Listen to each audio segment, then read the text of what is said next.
The Patriot Act is not conservative, by Jack Hunter. If Americans needed another reminder of why the Democratic Party is absolutely worthless, they got it during last week's Patriot Act extension debate, when Senate Majority Leader Harry Reid again behaved exactly like the Bush-era Republicans he once vigorously opposed. In 2005, Reid bragged to fellow Democrats, quote, "We killed the Patriot Act." Today, Reid says that anyone who opposes the Patriot Act might be responsible for the killing of Americans. Dick Cheney now hears an echo, and Americans deserve congressional hearings as to whether Harry Reid is a sociopath, mere liar, or both. But while Democrats stand pat for Bush Republicanism, the GOP now debates the extent to which it will remain the party of W. Tea Party favorites like Senators Rand Paul and Mike Lee and Congressman Ron Paul, Justin Amash, Alan West, and others all voted against the Patriot Act. To varying degrees, each of these GOP representatives question the act's effectiveness and legality, but unfortunately, most Republicans still won't ask any questions. The war on terror that defined and preoccupied Republicans during the Bush era brought with it not only massive government growth and debt, but an unprecedented expansion of extra-constitutional state power, symbolized most famously by the Patriot Act. In the name of national security, government officials could begin wiretapping phones, hacking into email accounts, prying into business records, and spying on citizens, all without a warrant and at government officials' own discretion. Defenders say the Patriot Act did what needed to be done after 9/11. Critics say it did away with the Fourth Amendment. Let us say both have a point, and that for argument's sake, both Harry Reid and Dick Cheney are correct in arguing that it is sometimes necessary to surrender our liberties for increased security. Is this still true a decade after 9/11? Will it be true 2 decades after 9/11? How about 3?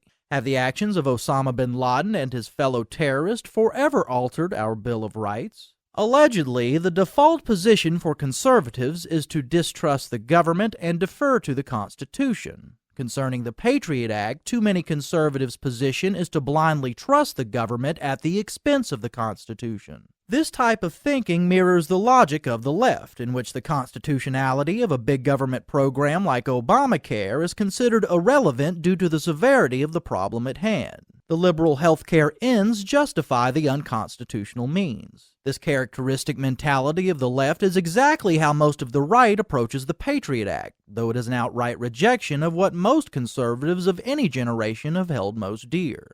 Think about it. Conservatives get upset about many things on a regular basis. Acorn corruption, NPR funding, demanding that French fries be renamed Freedom Fries. At any given time, there is always some new and outrageous right-wing distaste of the week. But most of these controversies are a speck on a gnat's ass compared to the damage done to the Constitution by the Patriot Act. For genuine constitutional conservatives, something like NPR funding is undoubtedly wrong, but ultimately trivial and peripheral, while the protection of the Bill of Rights is crucial and integral. If George Washington or Thomas Jefferson were alive today, are we to believe that they would be more outraged that A, the federal government helps fund public radio, or B, the federal government snoops on citizens without restraint? Those who answered A truly don't understand the mindset of the men who founded this country.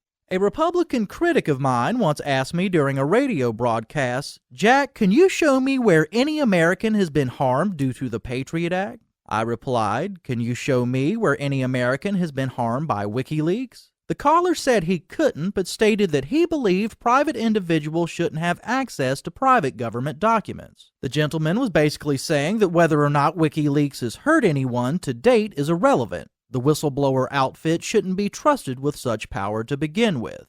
I argue the same is true of the federal government. So did the Founding Fathers. That's why they wrote the Fourth Amendment.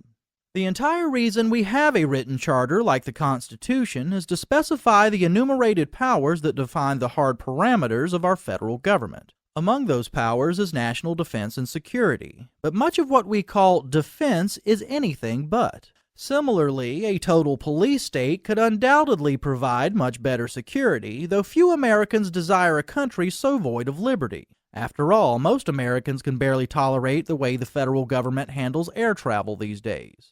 When Ronald Reagan said there was nothing closer to eternal life on this earth than a government program, he could have easily been describing the Patriot Act. When Barry Goldwater said that extremism in the defense of liberty is no vice, he could have easily been describing the minority of Republicans who now at least question the Patriot Act. When James Madison wrote, quote, "Of all the enemies to public liberty, war is, perhaps, the most to be dreaded because it compromises and develops the germ of every other," he could have easily been describing our current state of perpetual war that now gives seemingly permanent life to the Patriot Act.